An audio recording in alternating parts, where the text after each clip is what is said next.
Hi guys, it's Allie with Allie Answers. I hope that you're having a fantastic day. If this is your first time watching one of my videos, then welcome. And if you're a returning watcher or subscriber, thank you so much. If you haven't yet, I would love to see you subscribe and give me a thumbs up, even comment below, because it means more people will see these videos and we can do more good. I was recently asked to talk about the difference between home health, home care, and hospice on the same short video. So here we go. When a person is coming out of a hospital or they're coming out of a nursing home rehab, they are usually offered several choices when going home. And when I say home, I do mean home, the house they live in, or home, the assisted living, personal care, independent living where they live. So wherever they live, they're usually offered several choices, one of which is home health. Home health is covered by Medicare or other insurance that you carry. The focus of home health is to improve the situation, to get stronger, to increase agility, to be able to walk further, to be able to handle your environment better. So there's physical therapy and occupational therapy and nursing. Often there's wound care if there's a wound, and there is usually RN case management over that to make sure that all of these moving parts work together. The thing about physical therapy is that insurance will only cover it for so long. They usually try to have a few sessions a week in the beginning, and then they stretch it out further to make it last as long as it can. But once you've reached your limit, you've reached your limit. Home health has the advantage of the different disciplines that come into the home. However, it is not the same thing as home care. So home health is covered by insurance or Medicare or Medicaid, where home care is not.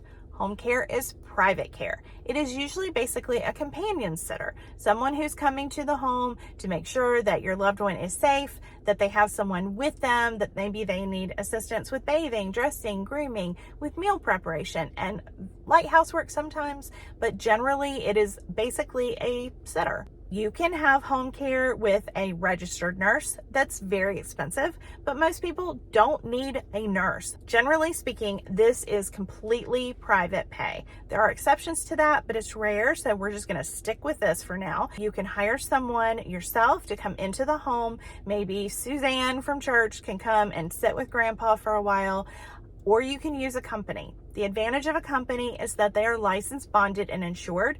And if the person who's caring for Grandpa gets hurt in the home while they're caring for him, they will be covered under their own insurance policy. However, if you have Suzanne from church in your home, and if there's an accident when Suzanne is taking care of Grandpa and he falls on top of her and she gets hurt, there's a chance that you might be responsible for her medical bills, or that she could sue you for them. So that's something to take into consideration. The other thing is that when you hire someone personally, you are the employer. If their baby gets sick, if they're not able to show up because the car broke down, you have to find coverage yourself. If you use a company, ideally the company is going to cover that open space and make sure that someone is there taking care of Grandpa. Home health is covered by insurance only for a period of time, and not 24/7, of course. Home care is as much as you're willing to pay for. It can be 24/7, or it can just be a few hours at a time. Generally speaking, most companies will do a 4 or 6 hour minimum. And third is hospice care. Hospice is different than home health because home health is focused on rehabilitation, on getting stronger, on getting back to baseline.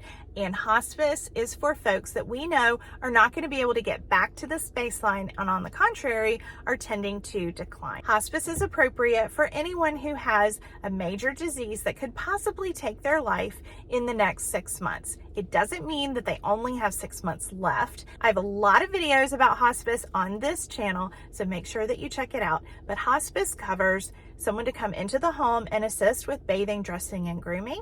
They cover nurse visits, usually twice a week, depending on how things are going.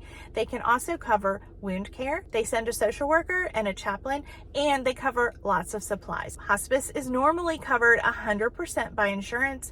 If your loved one is over 65, it usually is completely free. Hospice does not provide sitter services. Hospice does not provide 24-hour care in the home. However, unlike home health, which is open basically Monday through Friday, 9 to 5, hospice is available for emergency calls 24 hours a day.